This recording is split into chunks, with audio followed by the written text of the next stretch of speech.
Leagues में कुछ नया है न गैर कानूनी। बिलावल और आसिफा भुट्टो के तमाम मुल्की और गैर मुल्की असासे इलेक्शन कमीशन में डिक्लेयर्ड और वेबसाइट पर मौजूद हैं। प्रॉपर्टी लीक्स पर तर्जुमान बिलावल भुट्टो ज़रदारी का रद्द-ए-अमल। जुल्फ़िकार अली बदर ने कहा कि बदनीयती पर मबनी किसी भी कार्रवाई को मुतालिका फोरम्स पर चैलेंज किया जाएगा। वज़ीर इत्तलात सिंध शहजील मेमन ने बताया कि उनके असासे पहले से डिक्लेयर्ड हैं। इलेक्शन कमीशन और टैक्स हुकाम के पास जमा मालूमात को सनसनीखेज बनाकर पेश किया जा रहा है। वज़ीर दाखिला मोहसिन नकवी ने कहा 2017 में अहलिया के नाम दुबई में खरीदी जायदाद बाकायदा डिक्लेयर्ड है। जायदाद जमा कराए गए टैक्स गोशवारों में भी जाहिर की गई। इलेक्शन कमीशन में बतौर निगरां वज़ीर आला पंजाब गोशवारों में जायदाद को डिक्लेयर किया। जायदाद 1 साल पहले फरोख्त कर दी थी, रकम से दूसरी प्रॉपर्टी खरीदी।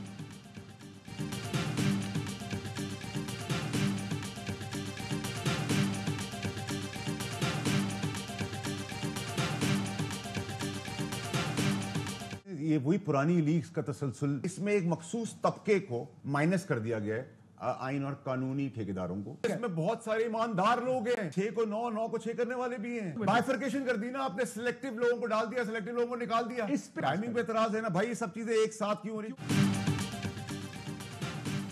पाकिस्तान में आलमी सरमायाकारी के वक्त लीग्स आ जाती हैं। सेटर फैसल वावडा कहते हैं प्रॉपर्टी लीग्स भी पुरानी लीग्स का तसलसल है। प्रॉपर्टी डिक्लेयर्ड है तो फिर तनाज़ा क्यों खड़ा किया जा रहा है। फहरिस्त में ऐसे लोगों का नाम भी शामिल है जो ईमानदार हैं। पीटीआई के किसी फर्द का जिक्र नहीं। लीग्स के किरदारों का माजी ना भूलें। इन्हीं किरदारों ने हमारे इदारों के पैनाफ्लेक्स छाप कर तनकीद की थी। प्रॉपर्टी केस में मेरा नाम है, दुबई में मेरी प्रॉपर्टी डिक्लेयर्ड है। आज एक इदारे के खिलाफ पेंडोरास बॉक्स खोला गया। उम्मीद है शवाहिद भी रखे जाएंगे।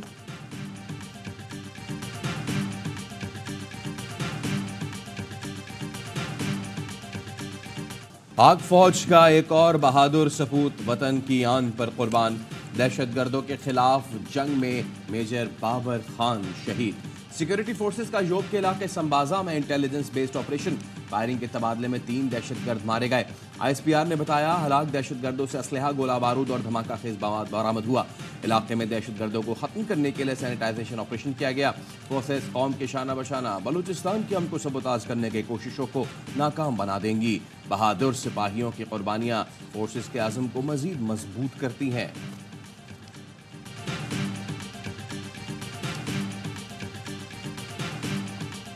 Confirmed with Pakistan today our bilateral intention to increase our capacity to meet emerging threats, specifically to increase communication on terrorism. We also agreed about preventing and deterring terrorist groups and the work can that be done in that place, such as counter IED investigations, technical assistance at Pakistan's western border and other issues.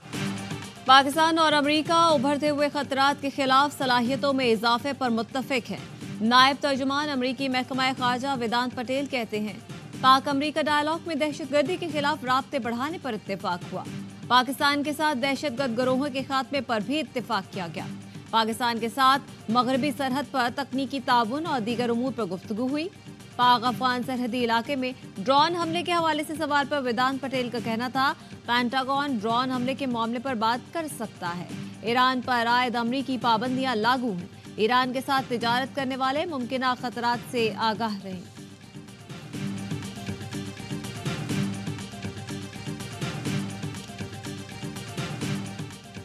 Karachi में वालिदैन का इकलौता बेटा डकैती मज़ाहमत पर जान से गया। जहां बहक निहाल अपने मामू अयास के साथ मेमार से वापस आ रहा था, मज़ाहमत पर निहाल ने फायरिंग करके डाकू को मार दिया। हलाक डाकू के साथी की फायरिंग से निहाल जाँ बहक और अयास जख्मी हो गया। गश्त पर मामूर पुलिस एहलकारों से मुकाबले के बाद फरार डाकू मारा गया। जाँ बहक निहाल यूनिवर्सिटी में 3rd सेमेस्टर का तालिब इल्म था।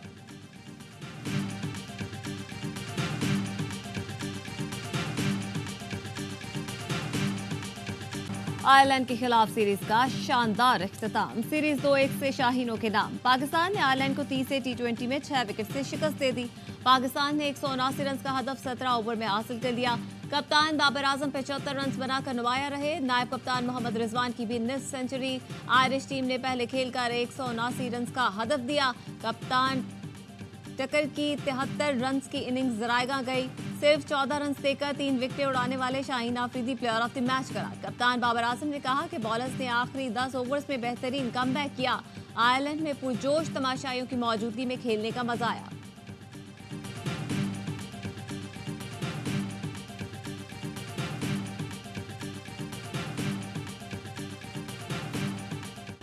जस्टिस बाबर सत्तार ने अदालती उमूर में मदाखलत की एक और शिकायत कर दी। इस्लामाबाद हाई कोर्ट के चीफ जस्टिस आमिर फारूक को खत लिख दिया।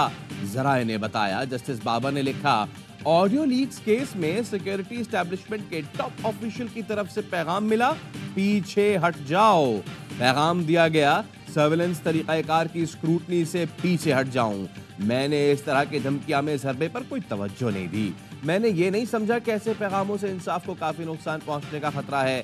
पीटीए से मुतालिक मुकदमों में बदनीयती पर मबनी मुहिम धमकियां में हरबा मालूम होता है। ऑडियो लीक्स केस में खुफिया तहकीकाती इदारों, मुताल्लिका वजारतों, regulatory bodies, PTA, PEMRA, FIA, intelligence इदारे को अदालत ने नोटिस किए।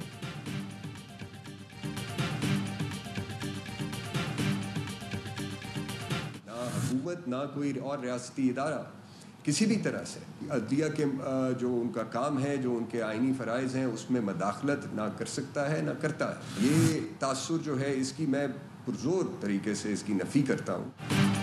अटॉर्नी जनरल मंसूर उस्मान अवान ने अदलिया में मुदाखलत के तासुर की नफी कर दी। एक जज साहब ने chief justice Islamabad high court को खत लिखा।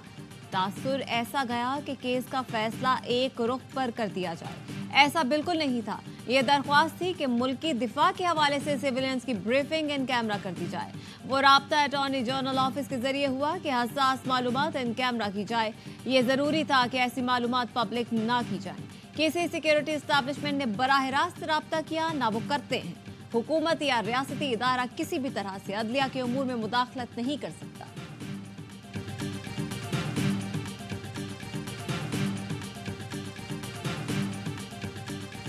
तो सोशल मीडिया पे ये भी देख रहा था कि लोअर जुडिशरी के जजेस ने खत लिखा है चीफ जस्टिस को। उस पर भी बात होनी चाहिए कि उनको बाकायदा प्रेशराइज किया जाता है, बुला के उनको बाकायदा बड़ी सख्त जबान के अंदर कहा जाता है कि फलां केस में फलां फैसला करो। और ये तासुर सारा जो है सोशल मीडिया पे सारा दिन चलता है। किसी ने यह पैगाम नहीं दिया कि पीछे हट जाएं, सिर्फ इन कैमरा ब्रीफिंग का कहा गया था। कौमी सलामती की वजह से इन कैमरा ब्रीफिंग की दरखास्त की गई। अटॉर्नी जनरल की तरफ से पैगाम को सियाक व सबाक से हटकर मनफी खत लिख दिया जाता है। वज़ीर इत्तलात अता तारड़ की प्रेस कॉन्फ्रेंस, कहा, कौमी सलामती पर सवाल उठाना मुनासिब नहीं। कौमी सलामती के मामलात को खतूत के जरिए उजागर नहीं करना चाहिए। वज़ीर कानून आज़म नज़ीर तारड़ ने कहा, खत के मंदरजात से तासुर दिया गया कि दिफाई इदारे अदलिया में मदाखलत करते हैं। केस को इन कैमरा करने का मकसद कुछ सिक्योरिटी इशूज भी होते हैं। हुकूमत और इदारों का मौक़िफ़ बयान करता हूँ कि एक आज़ाद अदलिया ही मुल्क को आगे लेकर जाती है।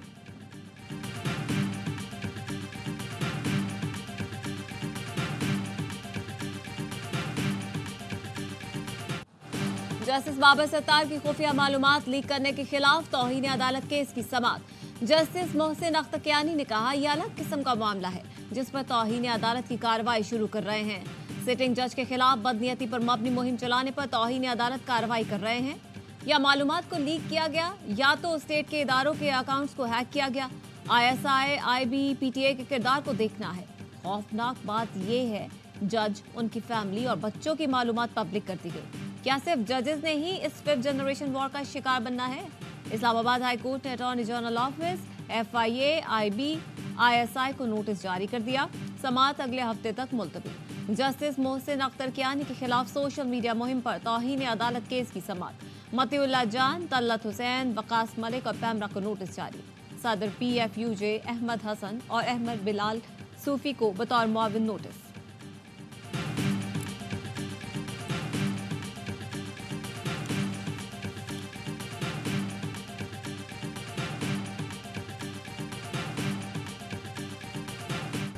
ख्वाजा आसिफ को अयूब खान के भाई की सिफारिश पर नौकरी मिली।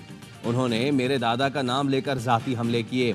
अपोजिशन लीडर उमर अयूब का जवाबी वार, कहा, ख्वाजा आसिफ मुताले में कमजोर हैं। मार्शल लॉ सिकंदर मिर्जा ने लगाया था। ख्वाजा आसिफ रेहाना डार से शिकस्त की वजह से बदहवास है। बैरिस्टर गौहर ने वजीर दिफा को ऐवान से निकालने का मुतालबा कर दिया। साबिक स्पीकर कौमी असम्बली असद कैसर ने कहा, अगर कोई जोर जबरदस्ती करेगा तो हम उसकी बात नहीं मानते। 80 साला बुजुर्ग को बात करने का ढंग आना चाहिए। फवाद चौधरी का कहना था, तलखियां हुकूमत को कम करनी है, अपोजिशन को नहीं।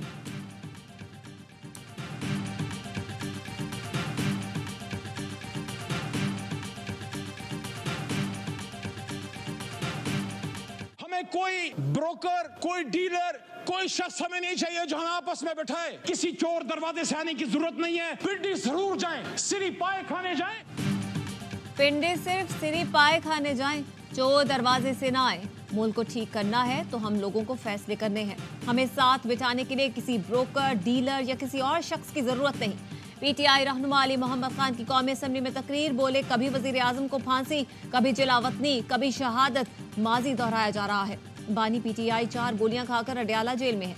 क्या अडयाला जेल ग्वांतानामो में है जहां पाकिस्तानी कवानीन नहीं चलते? तवक्को थी ये ऐवान अपने साबिक कायद के लिए खड़ा होगा।